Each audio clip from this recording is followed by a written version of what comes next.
मेरा inclination research side में था, ठीक है। तो मैंने कुछ एग्जाम्स दिए रिसर्च के। तो Tata institute of fundamental research India का one of the toughest exam होता है। 12 बच्चे सेलेक्ट होते हैं, ठीक है, रिसर्च के लिए। और उसमें मेरी 7th रैंक आई।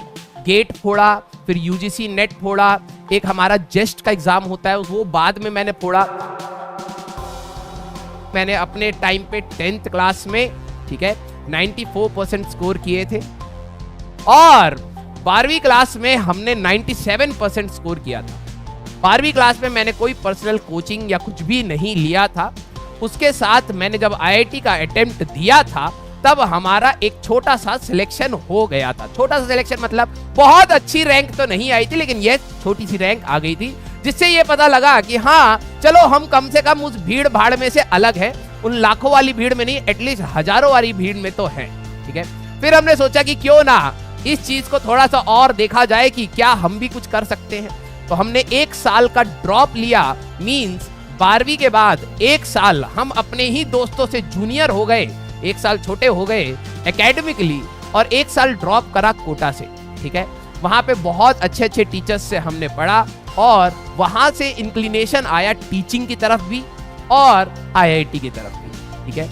तो वहां से मेरा रैंक निकला, मैं धन्यवाद किया। बहुत अच्छा रैंक तो नहीं निकाल पाए क्योंकि आपको शक्ल से भी तो लग ही रहा होगा ना कि बकैती काटता होगा ये इंसान तो हम काटते भी थे, ठीक है। मोस्ट ऑफ द टाइम हमने अपना वेस्ट कर दिया था उस समय, लेकिन यस भगवान की कृपा से और हमारी थोड़ी बहुत मेहनत, जो आखिरी में सद्बुद्धि आ गई कि यार अब कर लेना चाहिए, उससे रैंक आ गया, ठीक है। कॉलेज में जाने के बाद मैंने इंजीनियरिंग फिजिक्स उठाई, ठीक है, क्योंकि फिजिक्स में बहुत ज्यादा इंक्लिनेशन आ चुका था और हमें लगा कि यहीं से कुछ कर लेंगे, ठीक है। लेकिन इंजीनियरिंग फिजिक्स में जाने के बाद पता लगा कि इंजीनियरिंग भी कुछ नहीं है और फिजिक्स भी कुछ नहीं है, बस थ्योरी है कुछ भी समझ नहीं आ रहा था, ठीक है।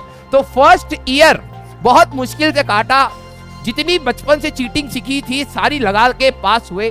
फिर सेकेंड ईयर, फर्स्ट ईयर सभी का कॉमन होता है, हमने ये उम्मीद रखी थी कि चलो कोई नहीं, इंजीनियरिंग फिजिक्स नहीं समझ आ रही तो हम कोडिंग करेंगे। और 8वीं क्लास के बाद से कंप्यूटर देखे नहीं थे, ठीक है, सुनने में आया कोडिंग से जॉब लगती है।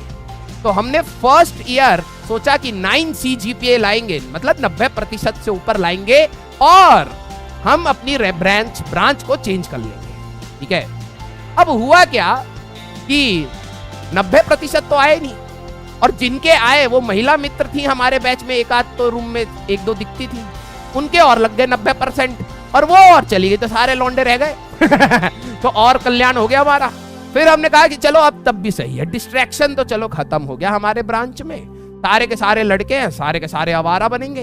तो सबने कहा बनोगे आवारा, हमने कहा यस, ठीक है। तो हमने 3-4 साल खूब बकैती काटी, ठीक है, 3-4 साल खूब बकैती काटी और आखिरी साल में हमें रियलाइज हुआ कि दुनिया बहुत आगे निकल गई है, बहुत एडवांस हो चुका है, कोडिंग भी बहुत हाई लेवल हो गई है। हम कॉपी पेस्ट भी Ctrl+C और Ctrl+V जानते थे, बस उससे ज्यादा हमें कुछ नहीं पता था। फिर हमने कहा कि चलो कोई नहीं, कुछ ना कुछ तो भगवान करेगा ही, हम अब मेहनत करते हैं। फिर उसके बाद हमने सोचा कि करा जाए, तो हमने बहुत सारे एग्जाम्स दिए। मेरा इंक्लिनेशन रिसर्च साइड में था, ठीक है। तो मैंने कुछ एग्जाम्स दिए रिसर्च के। तो Tata institute of fundamental research India का one of the toughest exam होता है। 12 बच्चे सेलेक्ट होते हैं, ठीक है, रिसर्च के लिए। और उसमें मेरी 7th रैंक आई। गेट फोड़ा, फिर यूजीसी नेट फोड़ा, एक हमारा जेस्ट का एग्जाम होता है वो बाद में मैंने फोड़ा।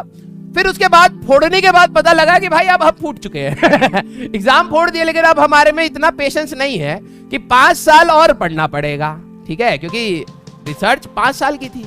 हमने कहा अब ना हो पाएगा भाई, हमने कहा चलिए हम अब पढ़ाएंगे। हमारा फिजिक्स का 2 ही इंक्लिनेशन था, एक रिसर्च था और रिसर्च को तो भैया ऐसे पाँव मार के मक्खी के जैसे हमारा मार दिया गया। तो हमने कहा कि चलिए अब हम करेंगे, पढ़ाएंगे, हम बच्चों का भविष्य बनाएंगे, हमारे जैसा नहीं अच्छा वाला, ठीक है। वहां से हमारी शुरुआत हुई टीचिंग के अंदर। और फिर 3 साल टीचिंग करने के बाद मुझे ये रियलाइज हुआ कि जैसे अभी आपको बता रहा हूं, इसी टाइप का बिहेवियर आपका भी रहेगा। 3 साल टीचिंग करने के बाद पता लगा कि चले हमने जितने कुकर्म किए थे, जितने बच्चों की रैंक हम खा गए थे, सबको बकैती कर करके क्लास में, हमने कहा चलो उतने बच्चे हमने आईआईटी में पहुंचा दिए हैं, अब हमारा मतलब जो कुकर्म का घड़ा है वो भर गया। हमने टीचिंग छोड़ी, हमने सोचा कि अब हम करेंगे रिसर्च, ठीक है।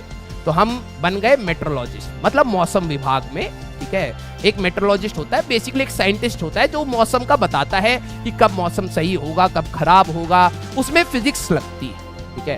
फिजिक्स हमें आती थी और इतनी अच्छी आती थी कि कभी भी अगर आप मौसम विभाग की चीजें जानेंगे कि आज बारिश हो रही है, वो अगर 100% श्योर बोलेंगे तो उस दिन बारिश नहीं होती। क्यों? क्योंकि पीछे हम हमने ऐसी अपनी फिजिक्स लगाई वहां पर कि वहां पे गड़बड़ा गया सब मामला। हमारी प्रिडिक्शन बिल्कुल 180 डिग्री अपोजिट हो चुकी थी। कहने का मतलब जिस दिन हम कहते थे कि आज तो भाई तूफान आएगा, उस दिन कुछ नहीं होता था। तो लोगों ने प्रिडिक्शन बना ली थी कि आज बारिश बोली गई है तो बारिश नहीं है, आज बारिश नहीं बोली गई है तो बारिश पक्का है। तो उस मोमेंट पे रियलाइज हुआ कि बिल्कुल अपोजिट हो चुकी है दुनिया यहाँ पर भी। तो हमने कहा बच्चों का फ्यूचर दोबारा बनाया जाए तो अलग सर हमें मिले उसी रास्ते में, ठीक है। और यहाँ पे फिर जर्नी हमारी स्टार्ट हुई।